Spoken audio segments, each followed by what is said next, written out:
Ravi de vous retrouver pour ce 19h50. Bonsoir à tous et bienvenue.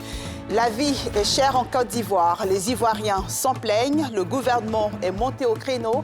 Le Premier ministre Patrick Achi a rencontré aujourd'hui les consommateurs, les commerçants et les transporteurs en vue de trouver des solutions durables à la situation. À la casse d'Abobo, c'est le bras de fer entre les forces de l'ordre et les ferrailleurs. Une altercation entre un agent des forces de l'ordre et un ferrailleur a dégénéré en affrontement. On dénombre au moins 5 blessés. Ailleurs dans le monde, cette offensive militaire de la Russie contre l'Ukraine depuis ce jeudi matin, la France se tient aux côtés de l'Ukraine. Nous répondrons sans faiblesse et avec sang-froid, a dit Emmanuel Macron lors d'une allocution télévisée au ton martial. Et nous aurons 2 invités dans ce journal pour tenter de comprendre la situation. Ouseni Sidibé, le président national des Ivoiriens de l'Ukraine, et Valentin Mbougueg, journaliste spécialiste des relations internationales. Le chef de l'État, Alassane Ouattara, a présidé ce jeudi une réunion du Conseil national de sécurité. Plusieurs sujets à l'ordre du jour, notamment la situation sécuritaire du pays, la lutte contre le terrorisme, avec le retrait de l'opération Barkhane et la task force Takuba du Mali. Le président de la République a insisté lors de cette réunion sur le développement local, l'emploi des jeunes, ainsi que les actions civilo-militaires comme instruments dans la lutte contre l'extrémisme violents dans les zones vulnérables. Le gouvernement ivoirien est toujours à la recherche de solutions pour lutter contre la cherté de la vie. Vous vous en souvenez, le mardi, une délégation ministérielle a rendu visite aux commerçants et industriels. Aujourd'hui, le Premier ministre Patrick Achi a échangé avec les acteurs impliqués pour évoquer des pistes de solutions. Les explications de Nadia Ida et de Karine Kassi. Durant 3 heures, les représentants des associations de consommateurs, les acteurs des marchés de vivriers et les transporteurs se sont succédés face au Premier ministre. Une occasion pour eux d'exposer leurs craintes quant à la hausse des prix qui se généralise. Nous avons demandé au gouvernement d'aller beaucoup plus loin en s'impliquant davantage dans la régulation des prix. Cette implication des acteurs dans la recherche de solutions a été fortement appréciée par les associations présentes. Et il nous a rassurés, il dit qu'il va soutenir le secteur du vivrier et faire en sorte qu'il y ait des productions régulières sur les marchés pour que la crise que nous sommes en train de vivre aujourd'hui, que nous ne puissions plus jamais vivre ça. Un chemin qui doit avoir 500 véhicules, vous avez à l'heure de pointe 1500 véhicules qui font le même chemin. Forcément, cela a un impact sur le rendement de celui qui fait un travail éducatif. C'est véritablement ça. Sinon, à part cela, quand dans 1 an et demi, dans 6 mois ou dans 10 mois, les routes vont être ouvertes en Côte d'Ivoire, à Abidjan, vous verrez que la question de ces prix dont vous parlez là sera un mauvais souvenir. L'initiative de ces rencontres émane de la volonté du gouvernement d'offrir des conditions de vie décentes. Nous avons eu des séances de travail, des échanges très fructueux avec l'ensemble des acteurs que nous avons pu rencontrer. Et Monsieur le Premier ministre a prévu en tout cas mettre en place un groupe de travail qui va travailler sur tous ces sujets par rapport notamment aux mesures immédiates et aux mesures structurelles. Et il y aura encore d'autres rencontres et toutes ces mesures ou propositions seront soumises au chef de l'État, au président de la République, son Excellence Alassane Ouattara, pour que des annonces soient faites à l'effet de soulager les populations ivoiriennes. Parmi les solutions proposées, on note la mise en place d'un mécanisme pour maîtriser les effets de la saisonnalité sur la productivité. Les populations, pour leur part, espèrent de ces différentes rencontres une issue favorable pour mettre fin à la hausse des prix constatée. À la casse d'Abobo, c'est le bras de fer entre les forces de l'ordre et les ferrailleurs. Le carrefour, appelé carrefour Anador, s'est transformé en champ de bataille. Une altercation entre un agent des forces de l'ordre et un ferrailleur a dégénéré en affrontement. On compte au moins 5 blessés. On en parle avec Brice Yanwa et Haruna Ziba. Abobo Anador, le site qui abritait les ferrailleurs de la casse de la commune, s'est transformé en théâtre de guerre ce matin. À notre arrivée, pneus et tables ont fumé sur la voie principale pour empêcher les véhicules de circuler. Entre forces de l'ordre et artisans ferrailleurs, un affrontement. Gaz lacrymogène et pierres se dépassaient sur ce champ. Ce spectacle, qui a mis plus de 4 heures, serait dû à une altercation entre un agent de sécurité qui a saisi le sac d'un ferrailleur, l'empêchant de vaquer à ses occupations. Des disputes qui sont vite passées en violence physique. J'ai un collègue ferrailleur qui a un passant qui lui a confié son sac à main. Le monsieur s'est retourné, il est venu prendre le sac à main. Donc lorsque l'agent de la CRS était accompagné de l'agent de la mairie, le monsieur, en ouvrant son magasin et remettant le sac au monsieur, ils ont dit pourquoi ils ont ouvert le magasin. Il dit non, je n'ai pas ouvert le magasin. J'ai ouvert le magasin, mais je n'ai que pris mon sac et puis remettre à la personne. Ils ont commencé à tirer le sac à deux. Jusqu'à ce qu'il y a plusieurs personnes qui sont venues, donc ils sont partis avec le sac. Mais pas fini, ils ont laissé tomber le sac. Et puis bon, depuis lors, ça a commencé à brûler les piliers, commencé à les lapider. Très vite, ces affrontements ont causé 7 blessés chez les forces de l'ordre, dont 5 dans les rangs de la police municipale et 2 chez la police nationale. Une situation vite maîtrisée grâce au renfort des troupes par la compagnie républicaine de sécurité et la gendarmerie nationale. En quelques minutes, 3 jeunes ferrailleurs dans leur filet. Rencontrés dans ces locaux, après s'être imprégnés de la situation, Siaka Kone, 3e adjoint au maire d'Abobo, trouve inacceptable et répréhensible l'attitude de ces ferrailleurs. Nous avons appris que les magasins étant fermés par le conseil municipal, les propriétaires des magasins exercent les soirs et les matins très tôt. Quand nous avons eu cette information, nous avons donné des instructions, faire en sorte que les gens n'exercent pas. Parce que s'ils exercent, c'est qu'ils ne vont pas partir. Et c'est au cours de l'opération de saisie de la marchandise que les mis en cause se sont opposés de façon violente. Dans tous les cas, le conseil municipal d'Abobo tient à maintenir l'ordre et à poursuivre son projet d'embellissement de la commune. Nous n'avons pas l'intention de dire que nous voulons nuire, mais ce qui est sûr, nous allons faire appliquer l'arrêté. Voilà, mais nous ne ferons pas de violence. Voilà, ça va s'arrêter aux interpellations par les voies judiciaires correctes. Rappelons que, depuis le 3 janvier 2022, les ferrailleurs de la casse d'Abobo ont été déguerpis et invités à s'installer sur le nouveau site de Ndautré. Une décision mal accueillie par ces derniers qui évoque l'insuffisance des magasins sur le nouveau site. Pour faciliter leur relocalisation, le conseil municipal a mis en place un comité d'aménagement et fait un don d'une somme de 10 millions de francs CFA à ses artisans. Geste insuffisant, vu que le carrefour d'Abobo-Anador est resté un véritable front de guerre quand nous quittions les lieux. Le ministère de la Construction et de l'Urbanisme juge son bilan satisfaisant. Plus de 10 000 contrôles ont été effectués à Abidjan dans le cadre de la lutte contre le désordre urbain.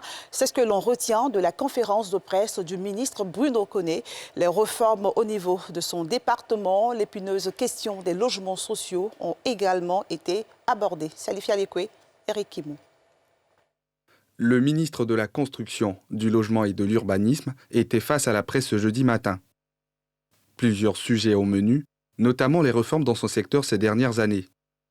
Des textes, entre autres, qui ont pour objectif l'accélération de la production des logements sociaux et l'amélioration du cadre de vie. Le bâtiment est fait, mais nous attendons à ce que désormais, de plus en plus, l'Ivoirien de lui-même fasse la démarche et évite de se mettre en porte-à-faux. Selon le ministre, l'année 2021 a été marquée par l'intensification des actions de contrôle urbain par les services de la brigade avec pour objectif la lutte contre le désordre urbain. L'objectif, c'est vraiment penser à l'avance l'évolution, le développement de nos villes, corriger ce qui peut l'être encore dans les noyaux anciens, mais l'objectif, in fine, donc derrière tout cela, c'est faire en sorte que l'Ivoirien vive dans un cadre assaini, vive dans un meilleur environnement urbain et ait plus de facilité à accéder à un logement décent.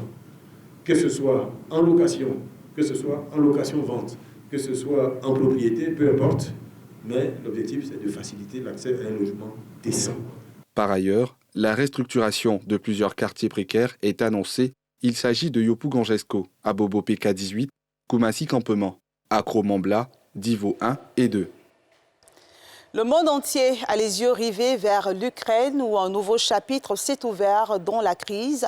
Depuis ce matin, la Russie a lancé une offensive militaire contre l'Ukraine. Nous serons sans faiblesse, nous répondrons avec sang-froid, a dit Emmanuel Macron lors d'une allocution télévisée au ton martial. La crise opposant l'Ukraine à la Russie vient de prendre une nouvelle tournure. Le président russe Vladimir Poutine a lancé dans la nuit du mercredi une invasion de l'Ukraine. Des bombardements ont été entendus et une entrée des forces terrestres en direction de Kiev a fait des dizaines de morts, selon les autorités ukrainiennes. Il était 5 heures du matin. Ils ont bombardé l'unité militaire de Brovary où nous vivons. On ne l'a pas vu, mais on l'a entendu. Les murs tremblaient, alors nous avons juste pris nos affaires et sommes partis. Le chef de l'État ukrainien Volodymyr Zelensky, suite à cette attaque, a annoncé la rupture des relations diplomatiques avec Moscou et a accusé la Russie d'avoir attaqué l'Ukraine de façon lâche et suicidaire. Qu'entendons-nous aujourd'hui? Ce ne sont pas seulement des explosions de missiles, des combats et le vrombissement des avions. C'est le bruit d'un nouveau rideau de fer qui s'est abattu et sépare la Russie du monde civilisé. De nombreux Ukrainiens ont envahi les stations-service et les banques, chacun cherchant le moyen de fuir les zones de combat. En réaction à l'offensive russe, l'UE se dit pleinement préparée à accueillir les réfugiés ukrainiens fuyant les combats. La chef de l'exécutif européen, Ursula von der Leyen, a quant à elle pris la parole pour dénoncer le comportement intolérable de la Russie. Elle a également ajouté que le régime du président russe allait devoir affronter un isolement sans précédent après l'offensive militaire lancée dans la nuit contre l'Ukraine. L'attaque a déclenché un tollé dans la communauté internationale et a suscité une vague d'indignation. De nombreux pays ont condamné l'attaque de la Russie à l'encontre de l'Ukraine, qu'ils jugent totalement injustifiée. Les événements de cette nuit sont un tournant dans l'histoire de l'Europe et de notre pays. Ils auront des conséquences durables, profondes sur nos vies. Ils auront des conséquences sur la géopolitique de notre continent. Et nous saurons ensemble y répondre. Ce que je peux vous dire, c'est que la Chine suit de près l'évolution de la situation et nous appelons également toutes les parties à faire preuve de retenue pour éviter que la situation ne devienne hors de contrôle. Les réactions du Kremlin sont encore attendues suite aux récents événements. Jusque-là, le président russe demeure dans le silence et n'a encore fait aucune déclaration officielle. Et pour comprendre la situation en Ukraine, nous avons un invité en plateau et un invité en ligne, comme annoncé en sommaire de ce journal. Bonsoir Valentin Mbungeng. Bonsoir. Vous êtes journaliste, spécialiste des questions internationales. Merci d'être avec nous ce soir et permettez-nous s'il vous plaît de comprendre ce qui se passe en Ukraine concrètement. Pourquoi la Russie a décidé de lancer cette offensive ? Oui, la Russie a lancé l'offensive en Ukraine. Ce qu'il faut savoir, c'est qu'en fait, le conflit dure depuis 2014. Parce que cette année 2014, il y a des populations ukrainiennes, mais jugées pro-russes, donc qui ont décidé de proclamer leur indépendance. On les appelle donc des séparatistes, mais à la base, ce sont des Ukrainiens. Alors l'État ukrainien est donc en lutte contre ces séparatistes, et les séparatistes ont toujours été un peu soutenus par Moscou, par la Russie.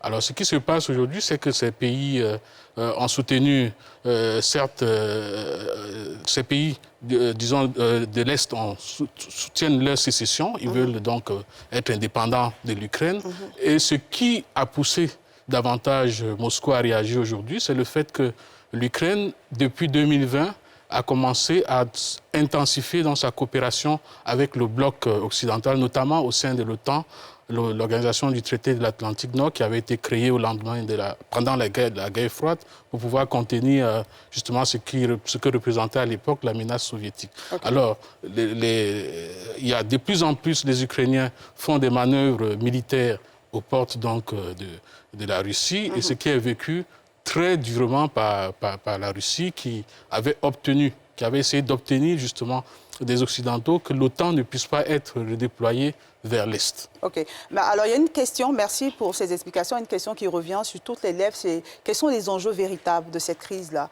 D'un côté, on a la Russie, d'un autre côté, on a la communauté internationale qui dénonce cette offensive. Les enjeux sont à quel niveau? Les enjeux sont multiples. Déjà, il s'agit d'un gros enjeu sécuritaire pour la Russie. Ce sont des enjeux stratégiques forts parce qu'aujourd'hui, la Russie n'accepte pas que se développe à ses frontières immédiates, donc l'OTAN, les forces de l'OTAN. Comme vous le savez, les forces de l'OTAN sont déjà prépositionnées en Pologne, qui n'est pas loin, et l'objectif de Moscou a toujours été de cantonner l'OTAN très loin de ses frontières. Et le fait que l'OTAN veuille absolument avancer vers l'Est, donc avec l'Ukraine, pousse Moscou à réagir, parce que pour Moscou, c'est une question de sécurité intérieure, de ne pas voir des forces hostiles se développer à ses frontières. Il y a cet enjeu-là, mais il y a aussi l'enjeu économique, parce que ces provinces qui sont ces provinces séparatistes ont toujours été constituées le bassin minier de l'ancienne Union soviétique, avec beaucoup d'usines et des mines de charbon qui y sont, qui représentent aussi quand même quelque chose de grave. Et puis n'oublions pas en filigrane le fait que Moscou, aujourd'hui, face à l'hyperpuissance américaine, eh bien l'Union soviétique veut également reconquérir son statut d'hyperpuissance qu'elle a perdu après l'effondrement du bloc communiste. Et se positionner. On a un autre invité dans ce journal en ligne. Il s'agit de Sidibé Ousseni, qui est le président national des Ivoiriens d'Ukraine. Bonsoir. Bonsoir, madame. Dites-nous comment se trouve la situation en ce moment en Ukraine. Combien d'Ivoiriens avons-nous en Ukraine? D'abord, la situation en Ukraine ici est très, très, très critique, alarmante. Il faut le dire. Je pense que ce n'est plus un secret de polichinelle. Du coup, nous sommes abasourdis et aujourd'hui matin, nous nous levons de nos lits avec des coups de sommation. Et voilà, notre ville, et ainsi que les villes là où résident les Ivoiriens sont vraiment touchées. Donc nous sommes vraiment sous le stress et c'est très, très, très, très alarmant. La situation est très alarmante. Donc, pour répondre également à votre deuxième question, c'est que nous sommes 600 et plus Ivoiriens en Ukraine. Et donc là, c'est très difficile. Donc, je pense que c'est... En fait, il n'y a rien à cacher, c'est difficile. Et là, nous sommes cloîtrés dans des sous-sols. Et voilà, c'est vraiment difficile. La situation est alarmante et il faut vraiment faire quelque chose, sinon ça ne va pas, sincèrement. Quand vous dites qu'il faut faire quelque chose, vous pensez à quoi particulièrement? Est-ce que vous avez un mot à l'endroit du gouvernement ivoirien? J'interpelle ici au gouvernement ivoirien. J'interpelle le gouvernement ivoirien de nous aider pour nous permettre de s'évacuer en tant soit peu en direction de la ville plus proche de Pologne. Voilà, la ville en ce moment qui abrite plus de réfugiés.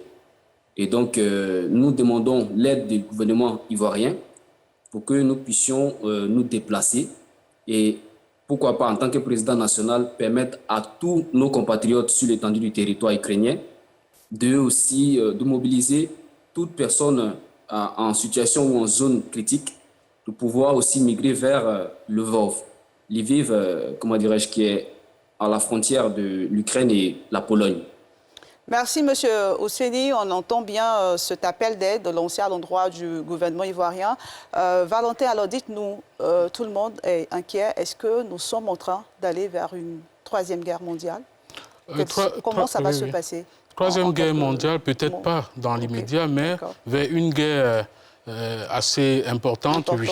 Assez importante en Europe. Donc, une guerre mondiale? Une guerre mondiale, ça me semble assez... pour le moment, le théâtre des opérations est encore circonscrit en Europe de l'Est, c'est-à-dire en Ukraine et puis la Russie environnante. C'est vrai que l'Europe est là, mais en réalité, la situation aujourd'hui, personne ne sait de quoi demain sera fait. Tout dépend. Tout dépend déjà de la réaction américaine. Comment est-ce que les Américains, qui sont donc le porte-étendard de l'OTAN, vont réagir? Et comment les Européens vont également réagir? C'est vrai que l'Europe est assez désarmée face au conflit, parce que l'Europe s'est toujours reposée depuis ces derniers temps sur l'OTAN en négligeant son propre outil militaire. Donc la politique militaire européenne en tant que telle n'existe pas. Et c'est justement sur ce levier que joue Vladimir Poutine, qui n'est pas son premier acte de cette nature, parce qu'il y a eu déjà l'invasion de la Géorgie au secours des républiques séparatistes également à l'époque de l'Abkhazie et de l'Ossétie du Sud. Et il y a eu des réactions immédiates, épidémiques, et puis par la suite, la situation est restée telle qu'elle. Donc, pas de risque, à mon avis, de guerre, de conflagration mondiale, mais un risque sécuritaire, de bouleversement en Europe. Important. Mais il y a une phrase, et on va terminer avec ça, de Vladimir Poutine qui donne froid dans le dos, qui dit, qui menace l'Occident de conséquences que vous n'avez jamais encore connues en cas d'intervention pour aider l'Ukraine. Oui, disons que Vladimir Poutine est un peu dans son rôle aujourd'hui. Il est un peu dans une période de surenchère verbale, mais je ne pense pas que ça... C'est également quelqu'un qui est acculé et qui essaie de dire aux autres de les tenir à distance. Attention, ne m'attaquez pas parce que les conséquences seront dramatiques. Mais je pense qu'à un certain moment, il sera raison gardée et que les relations diplomatiques, les négociations diplomatiques vont reprendre leur cours et puis pour circonscrire les effets de cette crise dans cette région et éviter qu'elle ne dégénère ailleurs dans le continent européen et ailleurs dans le monde. Merci pour ces explications. Merci d'être venu sur notre plateau. Et merci également à Ousseini Sidibé pour toutes ces explications. Nous allons aller vers la fin de ce journal. Dans quelques instants, sans réserve, avec Ali Diarra-Souba, qui recevra le directeur général des impôts, Ouattara Sie Abou. Bonne suite au programme sur la nouvelle chaîne ivoirienne. Et surtout, prenez soin de vous.